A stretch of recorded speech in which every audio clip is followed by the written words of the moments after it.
Third class Telugu సాధన 8th lesson మా ఊరి ఏరు సాధన పత్రం 1. పిల్లలు ఈరోజు విన్న పాఠ్యాంశంలో ద్విత్వాక్షర పదాలను సంయుక్తాక్షర పదాలను గుర్తించి రాయండి. ద్విత్వాక్షర పదాలంటే ఒక అక్షరం కింద అదే అక్షరం ఒత్తు రావడం.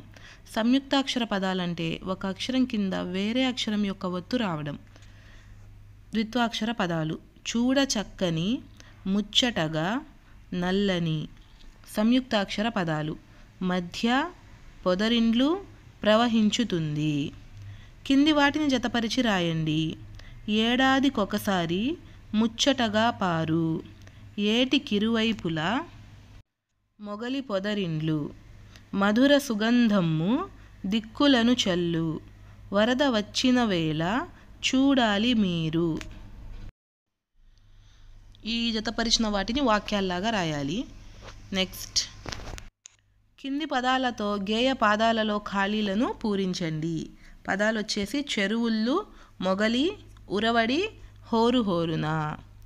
పొదరిండ్లు దాగి మొగలి మొగ్గళ్ళు, వాన బాగుగా కురిసి చెరువుళ్ళు నిండు, ఉరవడిగా మా ఏరు ప్రవహించుతుంది, హోరు హోరున ఏరు మా ఊరి ఏరు.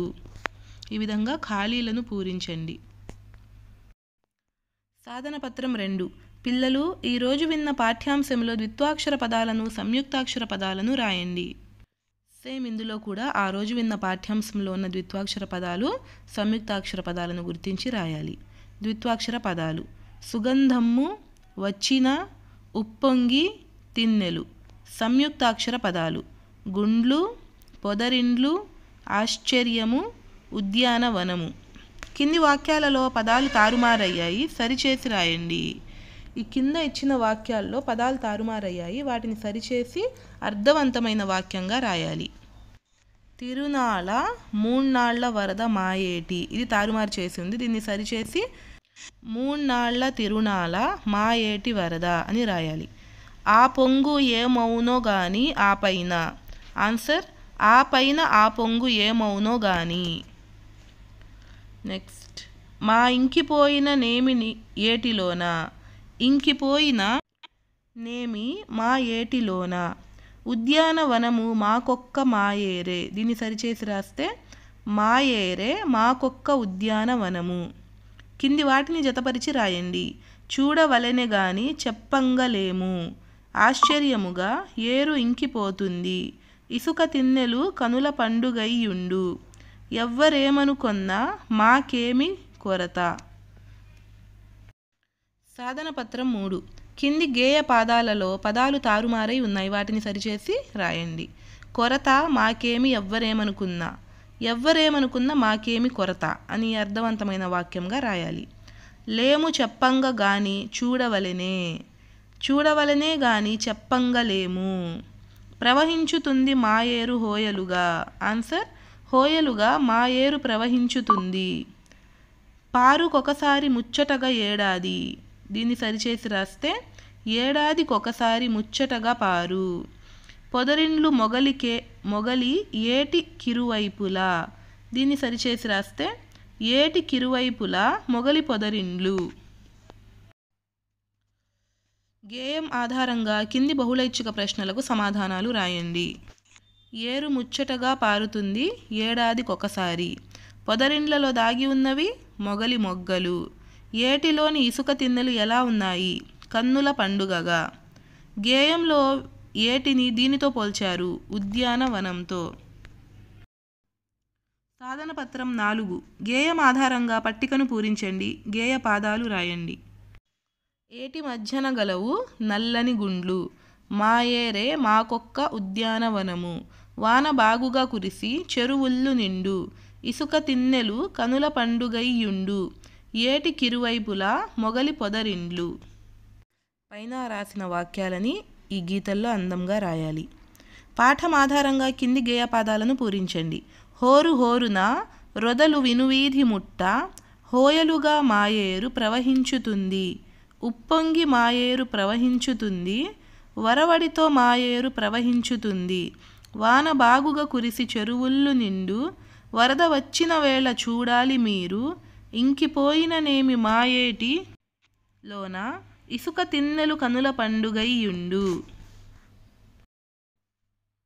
సాధనపత్రం 5 పాఠంలోని ద్విత్వాక్షర సంయుక్తాక్షర పదాలు రాయండి. ద్విత్వాక్షర పదాలు: చక్కని, మొగ్గల్లు, మాకొక్క, ఎవ్వరేమనుకొన్నా, మూణ్ణాళ్ళ. సంయుక్తాక్షర పదాలు: గుండ్లు, పొదరిండ్లు, ప్రవహించుతుంది, ఆశ్చర్యము, ఉద్యానవనము. కింది పదాలు జతపరచండి. వాక్యాలు రాయండి. హోరు హోరున గాలి, జోరు జోరున వాన, గల్లు గల్లున గజ్జెలు, తళుకు తళుకున తారలు, ఉరుకు ఉరుకున పరుగులు. వీటిని ఉపయోగించి వాక్యాలు ఇలా రాయాలి. హోరు హోరున గాలి వీచింది, జోరు జోరున వాన కురిసింది, గల్లు గల్లున గజ్జెలు మోగాయి, తళుకు తళుకున తారలు మెరిశాయి, ఉరుకు ఉరుకున పరుగులు తీశాయి. సాధనపత్రం 6 కింది వాక్యాలు చదవండి. వచనం మారినప్పుడు వాక్యంలో ఎలాంటి మార్పులు వస్తున్నాయో గుర్తించండి. గీత గీసిన పదాలకు వచనం మార్చి వాక్యాలు రాయండి. ఇక్కడ ఏ వేటి కింద అయితే గీత గీసిందో ఆ గీత గీసి ఉన్న పదాలు వచనాలు మార్చి తిరిగి రాయండి ఈ వాక్యాన్ని. ఎగ్జాంపుల్: కప్ప బెకబెకమని అరుస్తుంది. ఇక్కడ కప్ప అనేది ఏకవచనం, కప్పకి బహువచనం ఏమవుతుంది? కప్పలు. కప్పలు బెకబెకమని, ఇక్కడ పైన ఒక కప్ప ఉంటే అరుస్తుంది అనే క్రియాపదం వస్తుంది. అలాగే బహువచనం అయిన కప్పలు అనే పదం ఉంటే అరుస్తాయి అనే క్రియాపదం వస్తుంది. కప్ప బెకబెకమని అరుస్తుంది, కప్పలు బెకబెకమని అరుస్తాయి. నెక్స్ట్: నది పక్కన చెట్టు ఉంది. చెట్టుకి బహువచనం చెట్లు. నదుల పక్కన చెట్లు ఉన్నాయి. చెట్టుపై కాకి ఉంది. చెట్టుకి బహువచనం చెట్లు కాబట్టి చెట్లపై కాకులు ఉన్నాయి. కాకికి బహువచనం కాకులు ఉన్నాయి. చేపలు నదిలో ఈదుతున్నాయి. చేపలు అనేది బహువచనం కాబట్టి దాని ఏకవచనం చేప. చేప నదిలో ఈదుతున్నది. పక్షి గాలిలో ఎగురుతుంది. పక్షులు గాలిలో ఎగురుతున్నాయి. నది ఒడ్డున బాతులు ఉన్నాయి. నది ఒడ్డున బాతు ఉంది. కింద గీత గీసిన పదాలకు వ్యతిరేక పదాలతో వాక్యాలు రాయండి. ఇక్కడ గీత గీసిన పదాలకు వ్యతిరేక పదాలు రాసి ఆ వాక్యాన్ని తిరిగి రాయండి. నేను బొమ్మలు గీస్తాను. గీస్తానుకి వ్యతిరేక పదం గీయను. కాబట్టి తిరిగి వాక్యం నేను బొమ్మలు గీయను అని రాయాలి. నేను బంతితో ఆట ఆడుతాను. నేను బంతితో ఆట ఆడను. మేము నిన్న సినిమాకు వెళ్ళాము. మేము నిన్న సినిమాకు వెళ్ళలేదు. మా మామయ్య రోజు కథలు చెప్తాడు. మా మామయ్య రోజు కథలు చెప్పడు. మా చెల్లి అల్లరి చేస్తుంది. మా చెల్లి అల్లరి చేయదు. సాధనపత్రం 7 ఇక్కడున్న పిక్చర్స్ని చూసి ఈ చిత్రం చూసి పదాలు చిన్న చిన్న వాక్యాలు రాయాలి. ఈ చిత్రంలో ఉన్న వస్తువులని ఫస్ట్ రాయాలి. చిత్రంలోని పదాలు: అమ్మ, నాన్న, పిల్లలు, ఆశీర్వాదం, పాదాభివందనం, కాలువ, పార, పరిశుభ్రత. వాక్యాలు: వీటికి సంబంధించిన వాక్యాలు: కొడుకు తల్లికి పాదాభివందనం చేస్తున్నాడు. తండ్రి కొడుకులు నీటి కాలువ తీస్తున్నారు. తల్లి తన కొడుకును ఆశీర్వదిస్తుంది. ఇలా మనకు నచ్చిన వాక్యాలను రాసుకోవచ్చు ఆ పదాలు ఉపయోగించి. సాధనపత్రం 8 మీ ప్రాంతంలో ఉన్న ఏరు, నది, చెరువు వీటిలో ఏదో ఒక దాని గురించి 4 వాక్యాలు రాయండి. ఇక్కడ ఏరు ఇచ్చాడు కాబట్టి ఇక్కడ ఇచ్చిన హింట్స్ ఆధారంగా వాక్యాలు తయారు చేసి రాయాలి. మా ఊరి ఏరు ఉప్పొంగి ప్రవహిస్తుంది. ఏరు ఒడ్డున పెద్ద పెద్ద చెట్లు ఉన్నాయి. మా ఊరి ఏరు చాలా అందంగా ఉంటుంది. ఏరులోని నీరు తాగడానికి ఉపయోగిస్తారు. ఏరులోని నీటితో పంటలు పండిస్తారు. ఈ విధంగా సొంత వాక్యాలు రాయాలి. పట్టిక చదవండి. పదాల ఆధారంగా వీలైనన్ని వాక్యాలు రాయండి. ఇక్కడ కింద ఇచ్చిన పట్టిక ఆధారంగా వాక్యాలను తయారు చేయాలి. నేను ఆదివారం తోటకు వెళ్ళాను. రవి మంగళవారం బజారుకు వెళ్ళాడు. గౌరి ఆదివారం జాతరకు వెళ్ళింది. ఫాతిమా గురువారం ఊరికి వెళ్ళింది. రాబర్టు శనివారం సినిమాకు వెళ్ళాడు.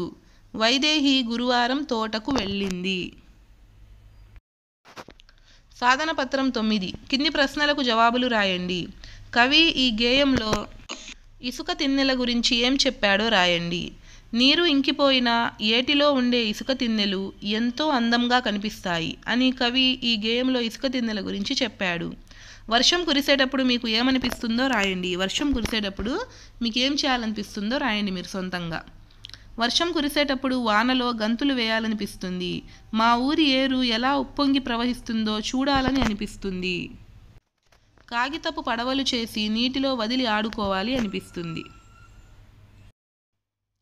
మొగలి పూలు మంచి వాసన ఇస్తాయి కదా, అలాంటి మరికొన్ని పువ్వుల పేర్లు రాయండి. మీకు తెలిసిన మంచి సువాసన ఇచ్చే పువ్వుల పేర్లు రాయండి. మల్లెపూలు, బంతిపూలు, సన్నజాజి, విరజాజి, సంపెంగ పూలు మొదలైనవి. ఏటి ప్రవాహం గురించి కవి ఏం చెప్పాడు? వానలు బాగా కురిసినప్పుడు ఏరు వేగంగా ఉప్పొంగి ప్రవహిస్తుంది. హోరు హోరుమనే శబ్దంతో ఏరు ప్రవహిస్తుంటే ఆ అందాన్ని మాటల్లో చెప్పలేము. ఏటి వరద 3 నాళ్ల ముచ్చటై ఆ తర్వాత ఏమవుతుందో గాని ఆశ్చర్యంగా మాయమైపోతుందని కవి చెప్పాడు. సాధన పత్రం 10. ఇచ్చిన ఆధారాలతో బొమ్మలు గీయండి, రంగులు వేయండి. చెట్లు, కొండలు, ఏరు, పక్షులు, పూల మొక్కలు ఇవన్నీ కనిపించే విధంగా ఒక చక్కని బొమ్మలు గీసి వాటికి రంగులు వేయండి.